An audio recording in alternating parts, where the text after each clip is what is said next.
How's it going, everyone? College Lefty, and in this video we're going to be making some 8th inning boss predictions, as well as going over the brand new patch with a finesse pitcher in Greg Maddux. So let's go ahead and get right into it. As you can see, we already have an 8th inning boss clue, as it lists there on October 15th. These bosses will bring the heat, the power, and the nicknames. So this leads me to believe we're going to get one pitcher, one power hitter, and then one player that's known for multiple nicknames. That's kind of what I'm thinking about. We also have this updated schedule that MLB The Show tweeted out, talking about, the first 8th inning boss will be revealed on Wednesday. We have a Twitch stream on Thursday, and Friday the program drops with the postseason program and the championship series event. So this is pretty awesome to see. A lot of great stuff coming to MLB The Show 21. But let's go ahead and talk about some predictions. The first player I think we're going to get is the Sultan of Swat, the Colossus of Clout, Babe Ruth, and all of the nicknames that go along with him. I think this is the player that they're hinting at in terms of bringing the nicknames. Now, bringing the heat, I don't necessarily know. I know Herscheiser was not known for a fireball type of pitcher, but I would like to see an upgraded 99 overall Herscheiser who throws pretty hard. I think that would suffice that clue. And then as far as bringing the power, I think that will be Harmon Killebrew, the killer. It could also be included as one of those cards with a nickname, right? Of course. But Harmon Killebrew should be, almost maxed out at the plate. Should have over 100 contact and almost maxed out power, if not 125 at parallel tier 5. But those are just some cards that I'm looking for. I don't necessarily know. I would rather see Jimmy Fox over Harmon Killebrew, but I just think it's a little bit less likely that they go with two big name legends, two endgame legends within the same program. But who knows? I would, of course, love to see it. All three of these bosses, or at least the players I'm predicting for the bosses, are upper 80s overall. Lower 90s once you parallel them up. All of them are right around that 91, 92 overall currently. So I think those would be two great upgrades, or three great upgrades to go with. And when I say two, I'm talking about Herscheiser and Babe Ruth. Harmon Killebrew I kind of just threw in there. I was not really too sure about the third clue and that third boss. Obviously it could be anybody in terms of power. We're going to go ahead and hop into some ranked seasons. I'm pitching with Greg Maddux for the very first time in MLB The Show 21, but I'm also using him after this most recent patch where they've kind of made pinpoint a little bit tougher.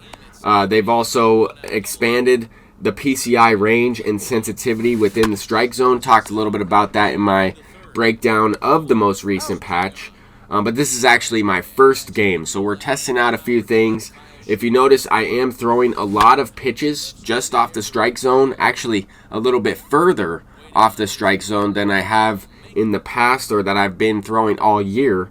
But so far, Greg Maddux is doing well. Gave up one perfect double into the gap on a sinker low and away. Just probably won't go to that pitch as often. Felt like the opponent was all over it. But we start off the game with the base hit from Vlad. And Pablo Sanchez is going deep on a hit and run, a 1-1 count. I was looking for a fastball, something up in the zone there. Thought it was a good pitch to try and send the runner, get something going, maybe shoot one into the gap and score him from first. We end up launching it over the fence for a 2-run shot. So we gave Greg Maddux some run support. I'm going to try and mix in this four-seam fastball a little bit. Got him to swing a little bit late on the last batter. Now we're going with that changeup. Mix in the changeup. I am going to start to throw it up and away or middle away to try and get him out in front. Open up that sinker inside, cutter inside off the plate, and try and tunnel the pitches that way so he has a tougher time laying off these pitches that are slightly off the strike zone. Now I know I'm throwing a lot of pitches inside on the hands, just off the plate, as I mentioned earlier, but because you can expand that PCI to all parts of the strike zone a little bit more, these opponents are going to be fouling these pitches off a lot more consistently. So that's why I'm trying to get him to chase. I'm trying to make him expand the zone even more so than the PCI allows you to now. So with that said, we are pitching pretty well, only giving up one hit so far, and we only have a couple of hits ourselves in that 2-run shot from Pablo Sanchez. Really the only offense of this game so far, but In the bottom of the fourth, I noticed this opponent kind of just gave up, put his controller down. He throws this fastball right down the middle. It was a little bit inside for an auto-thrown pitch, but he's not making this play. His fielder's not going to move. He's going to go ahead and quit out of this game. I'm not really sure.